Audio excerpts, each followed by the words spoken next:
السلام علیکم، میرا نام ہے فائزہ میر اکبر اور میرے چینل پہ میرے تمام ہی خوبصورت قارئین کا خوش آمدید۔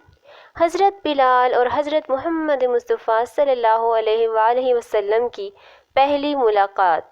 حضرت بلال رضی اللہ تعالیٰ عنہ سے ایک دفعہ کسی نے پوچھا کہ آپ نے پہلی دفعہ حضور نبی کریم صلی اللہ علیہ وآلہ وسلم کو کیسے دیکھا تھا؟ رضی اللہ تعالیٰ عنہ فرماتے ہیں کہ میں مکے کے لوگوں کو بہت ہی کم جانتا تھا، کیونکہ میں ایک غلام تھا اور عرب میں غلاموں سے انسانیت سوچ سلوک کیا جاتا تھا، ان کی استطاعت سے بڑھ کر ان سے کام لیا جاتا، تو مجھے کبھی اتنا وقت ہی نہ ملا کہ میں باہر نکل کر لوگوں سے ملوں، لہٰذا مجھے حضور پاک یا اسلام یا اس طرح کی کسی بھی چیز کا کوئی علم نہ تھا۔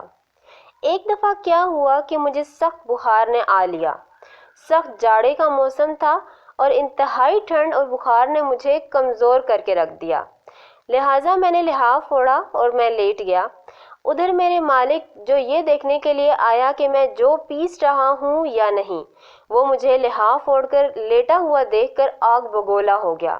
اس نے لحاف اتارا اور سزا کے طور پہ میری قمیض بھی اتروا دی اور مجھے کھلے صحن میں دروازے کے پاس بٹھا دیا۔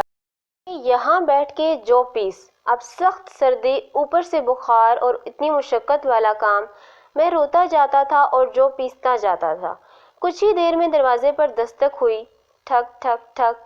میں نے اندر آنے کی اجازت دی تو ایک نہایت متعین اور پر نور چہرے والا شخص اندر داخل ہوا اور پوچھا، جوان کیوں روتے ہو؟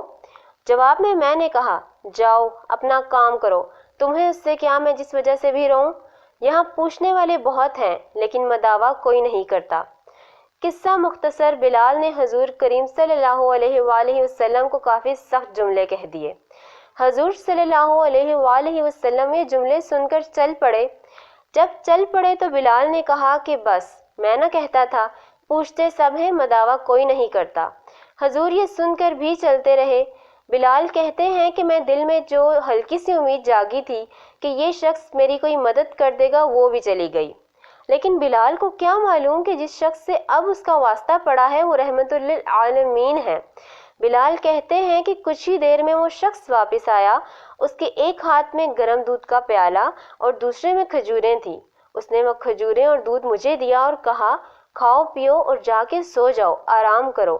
میں نے کہا، تو یہ جو کون پیسے گا؟ نہ پیسے تو مالک صبح بہت مارے گا۔ اس نے کہا، تم سو جاؤ، یہ پسے ہوئے مجھ سے لے لینا۔ بلال سو گئے اور حضور نے ساری رات ایک اجنبی حبشی غلام کے لیے چکی پیسی۔ سبحان اللہ۔ صبح کو بلال پسے ہوئے جو لے کر چلے گئے۔ دوسری رات پھر ایسا ہی ہوا، دودھ اور دوا بلال کو دی اور ساری رات چکی پیسی۔